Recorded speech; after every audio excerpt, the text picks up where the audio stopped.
the basic things which we know, which we should know is Indian Contract Act is a English law. ये English law पे based है ना, which is based on what, justice, equity and good conscience. Meaning thereby whenever you found कि there is a need of equity,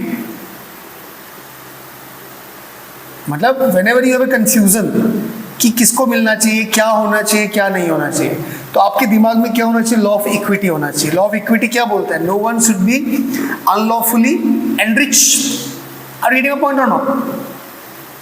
No one should take advantage of his own fault. Yes or no? So you can invoke these principles. Meaning thereby कि this is a technical subject. This contract law is a technical subject, and you will definitely get some technicalities. Okay. So whenever you found any technicalities, just go through the jurisprudence, the philosophy behind the law. कि क्यों ये law आया?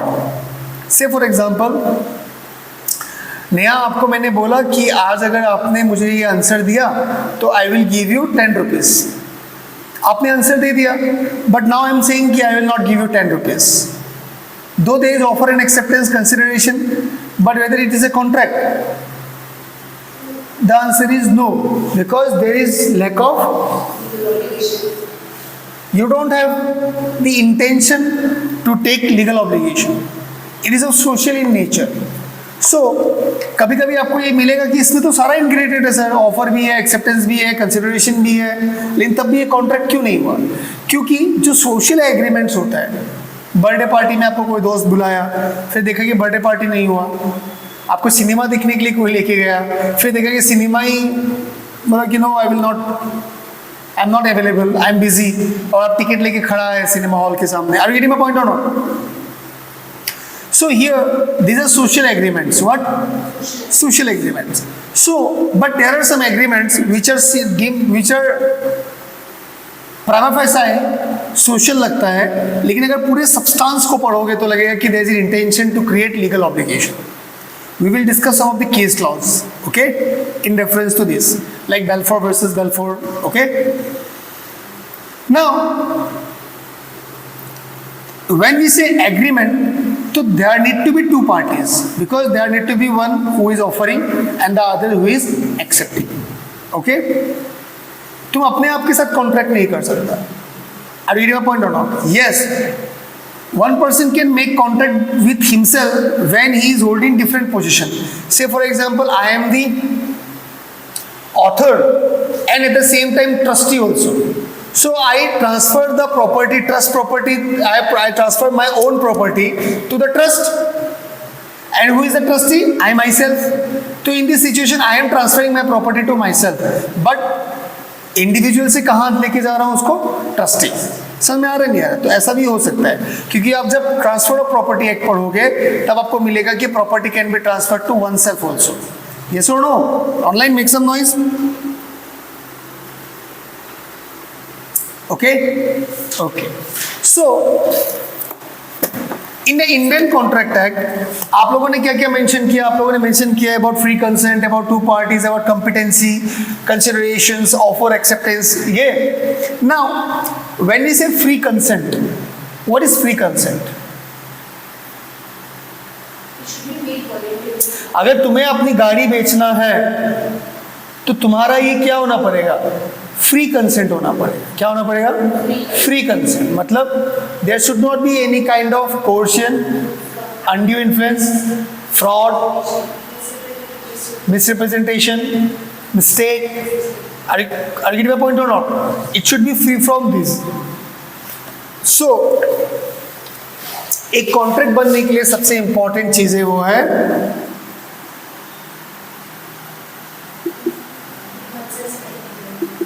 consensus ad idem. Consensus ad idem means meeting of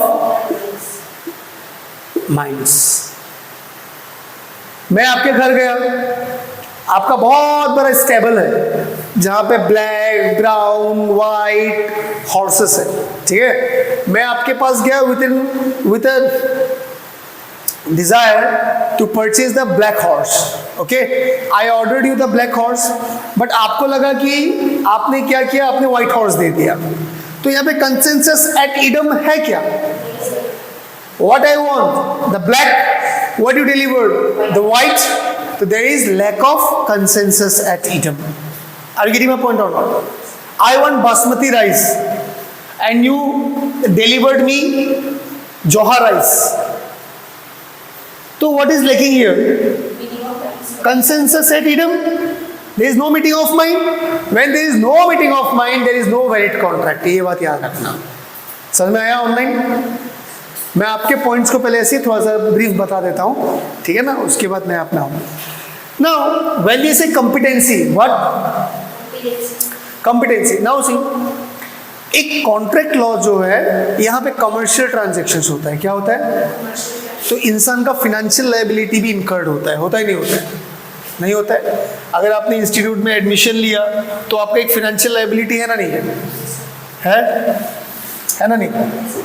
so in the same sense, so when there is a contract, there is some financial obligation, some financial liability. So that's why law will not make someone financially liable who has not that maturity to understand the liability. एक तुम छोटी हो, तुमको बहुत अच्छा लगा एक teddy bear, तुम क्या करोगे? दुर्गा पूजा में तुमको एक टेडी बियर अच्छा लगा तो तुम बोलोगे ना हमको चाहिए हमको चाहिए हमको चाहिए, तुम उससे ले लोगी. तुमको पता है क्या उसका 5,000 रुपीज कॉस्ट है या 2,000 रुपीज कॉस्ट है या 1,000 कॉस्ट है? आपको ये मतलब है क्या? नहीं है, क्योंकि आपका वो मैच्योरिटी है ही नहीं. मान लो है ना, तुम 14 इयर्स की लड़की हो, ठीक है, आपके साथ एक कॉन्ट्रैक्ट कर लिया, आपको मैंने अपना बुक 10,000 में बेच दिया. पॉसिबल है ना? नहीं, क्योंकि आपको पता ही नहीं है. तो इसलिए लॉ ने बोला है कि there are some set of persons who are competent to contract and there are some who are not competent to contract. So generally it says a minor not competent to contract, people of unsound mind not competent to contract, and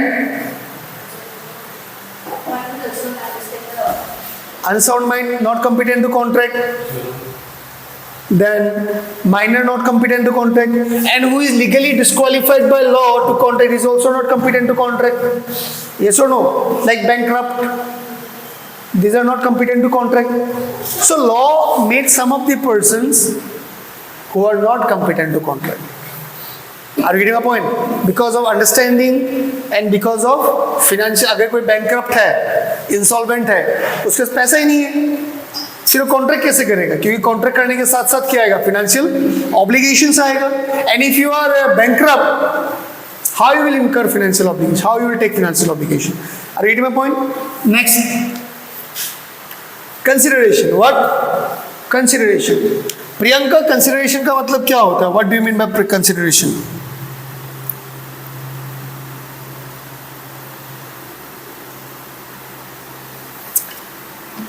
consideration means money. दाम्बी,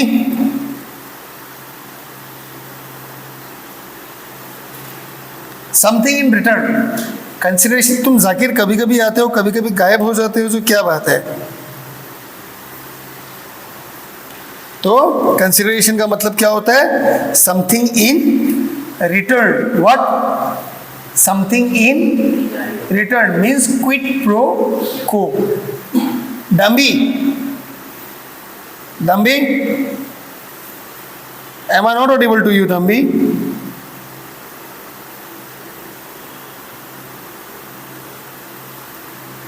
okay. एक बात बताओ सचिन, आज की दुनिया में तुम्हें कोई help करेगा अगर तुम उसको हेल्प नहीं करोगे तो? करेगा? तो इसका मतलब क्या है? Something in return. याद रखना, इस दुनिया में कुछ भी फ्री नहीं है. Nothing is free in this market. And if something is free, रुक जाओ वहीं पे, डर का बात है. छोटा सा बात बोलता हूँ, फिर मैं आगे पढ़ाऊंगा. जब भी फ्री आए ना कहीं पे भी, free this free this free this free this, तो एक मेरा एग्जांपल याद रखना. एक समय का बात है, एक चिड़ियाघर था. क्या था? जू था. तो जू में सबको फ्री एंट्री कर दिया, सब खुश, वाह फ्री एंट्री, सब जू में घुस गया, free entry free entry free entry, सब जू में घुस गया। जू का दरवाजा बंद कर दिया और एक एक करके एनिमल्स को छोड़ दिया। ठीक है, अब क्या बोला, एंट्री तो फ्री था आपका जू में, लेकिन ये एनिमल से बचने के लिए आपको इतना पैसा देना पड़ेगा। क्या हुआ, फ्री में घुस तो गया जंगल के अंदर, now they are paying to save their life. जियो धन धना धन क्या था, फ्री। समझ में आ रहा नहीं आ रहा है, ये याद रखना, फ्री बोलने से वहां पे बुलाती है मगर जाने का नहीं, फ्री बहुत डेंजरस चीज होता है। ठीक है, व्हाटएवर। अब आते हैं फिर से, कंसिडरेशन का मतलब होता है समथिंग इन रिटर्न। मान लो Priyanka, I sold, whether I can sell my 10 crore BMW at rupees 10,000?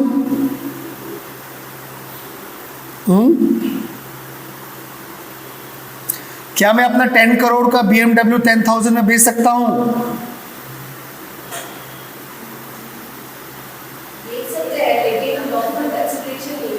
It is not lawful consideration.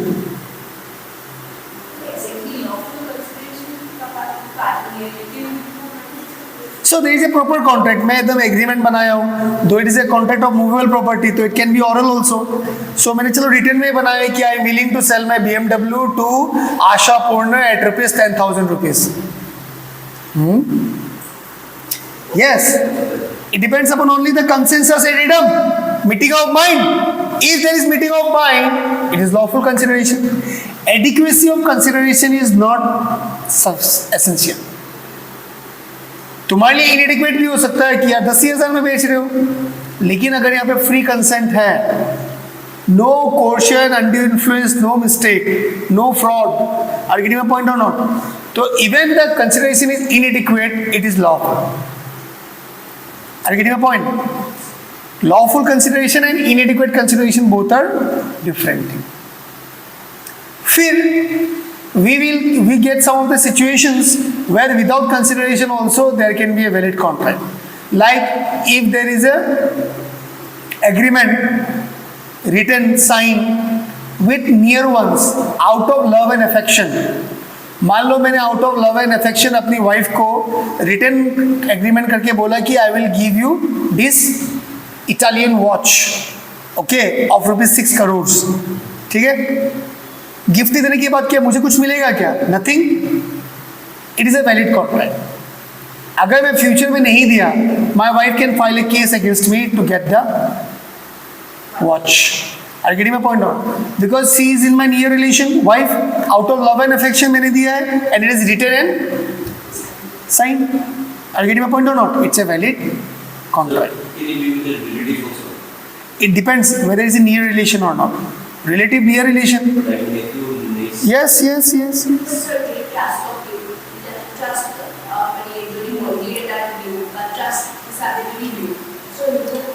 वहाँ पे एक अलग बात है। Now, एक बार क्या हुआ, एक कम्युनिटी हॉल बन रहा था। क्या बन रहा था? Community hall. शादी वादी होगा वहाँ पे, मीटिंग होगा। तो आया डोनेशन लेने के लिए चारों तरफ, बोला कि we are going to construct a community hall, we want you to subscribe and pay us 1 lakh rupees. Okay, तो I promise okay I will pay you 1 lakh rupees, start construction. The other party started the construction. When it reached a reasonably जब वो आगे बढ़ गया, तो they come to us, to that person for 1 lakh rupees. Now he is denying, you know, I am not bound to pay you 1 lakh rupees because there is no consideration for me. For you are getting 1 lakh, but for me I am not getting anything. So there is no valid consideration. There is no consideration, so there is no valid contract. But the Supreme Court says, for the other party 1 lakh is the consideration. For you, the community hall is the consideration. मेरा Dzire क्या था? Community hall बने, है ना नहीं? This is sufficient consideration. Because it is written in section 2 subsection D. If you go through the section 2 subsection D, it is written that when at the desire of the promisor, what? At the desire of the promisor. तो मेरा Dzire क्या था? Community hall बने तो it is enough consideration. Are you getting my point और not? Online something in return का मतलब हमेशा ये मत सोचना कि उसके पॉकेट में कुछ आया या नहीं आया, जरूरी नहीं है। अभी कम्युनिटी हॉल बना तो मेरे पॉकेट में क्या आया? नथिंग। लेकिन मेरा डिजायर क्या था? कम्युनिटी हॉल बने, बना नहीं बना, enough consideration. Are you getting my point? We will discuss in details, don't worry. Then we have a concept of offer and acceptance. What? Offer and acceptance. There are some offers which are specific. Like I want to sell my watch to Sachin, specific offer. There are some general offer. देखते नहीं देखता है, missing dog, जिसने भी मेरा कुत्ता ढूंढ के दिया उसको मैं 1000 दूंगी। ये सुनो, it is A what? General offer. Are you getting my point or not? If the institute is advertising कि we are going to start our new batch after Deepavali and all, so those who are interested they can apply. This is what? It's a kind of general to all. But there is one more thing which is not an offer but which is an invitation to offer. What? Say for example, आप लोग shopping mall गए हैं online,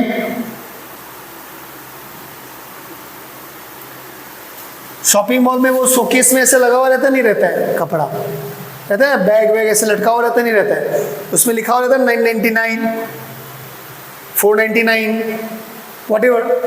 गरीब आदमी तो वो भी दिखता है 499, तो वो तो 9900 दिखता होगा, व्हाटएवर। तो वहां पे क्या है? डिस्प्ले है ना? नहीं। मान लो कि आप एक शॉपिंग मॉल में गया, 999 लिखा हुआ था, आपने वो ड्रेस लिया और लेके काउंटर में गया। So whether you are accepting or whether you are offering,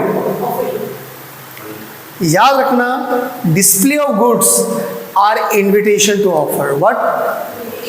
Advertisement is an invitation to offer. आपको वो पुतला में ऐसे वो कपड़ा लगा के लगा दिया कि ये 1000 का है, आप जब उसका कपड़ा लेके गए हो तो you are making offer कि I want to purchase this. Are you getting my point or not? लेकिन आप शॉपिंग मॉल जाते हो, कभी डिपार्टमेंटल स्टोर जाते हो, सब कुछ लगा हुआ रहता है, आप वहां से बिस्कुट लिया, वहां से कुछ लिया, वहां से कुछ लिया, फिर काउंटर में जाते हो।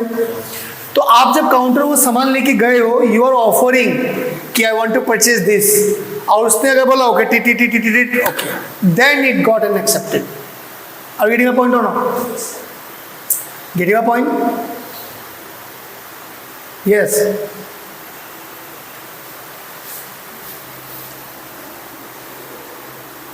कहाँ आपने एक्सेप्टेंस किया? मान लो कि अगर इंस्टीट्यूट जब एडवर्टाइज किया था, इंस्टीट्यूट ने बोला कि हम कोचिंग कराएंगे आपको जुडिशरी का, ठीक है, तो इंस्टीट्यूट ने एडवर्टाइज ही किया कि हमने ये करते हैं, हमारा ये कोर्स है, ये कोर्स है, ये है, ऐसा टीचर है, ये पढ़ाएंगे, वो पढ़ाएंगे, ठीक है। आप आके आपने क्या किया? फॉर्म फिलअप किया, आपने आके बोला कि yes I want to take coaching, आपने बोला नहीं बोला? आप आया नहीं आया? तो आपने ऑफर किया कि मुझे कोचिंग करना है, फिर हमने क्या किया? एक्सेप्ट किया, okay admission granted. Are you getting my point or not? There is a difference between invitation to offer and offer. Invitation to offer means the party is giving an opportunity to give you to offer, to make an offer. समझा? समझ में आ रहा है? नहीं? तुम गया दुकान में चिप्स लगाया हुआ है, तो he is not offering, he is inviting you कि है मेरे पास, तुम आओ, बोलो क्या चाहिए। तुम बोला कि अंकल चिप्स दीजिए, कुरकुरे दीजिए, टेरे मेरे दीजिए, जितना भी घटिया चीज है ना, तो उसने क्या किया? ओके ये चाहिए, टाटा टाटा टाटा 60 रुपीज, तो ये एक्सेप्टेड। समझ में आ रहा है? There are some standard form of contract. What? Where you have no option to bargain. Like railway ticket. Railway ticket आपके लिए जितना पैसा होगा, एना आपके लिए भी उतना ही होगा, सचिन आपके लिए भी उतना ही होगा, है ना? नहीं, इट्स ए स्टैंडर्ड फॉर्म। आप लोग जब मिंत्रा से, क्या बोलते हैं उसको, अमेजोन से या फ्लिपकार्ट से कुछ खरीदते हो, क्या है वो? स्टैंडर्ड फॉर्म है ना? नहीं है? By clicking you are accepting the terms and condition और नॉट?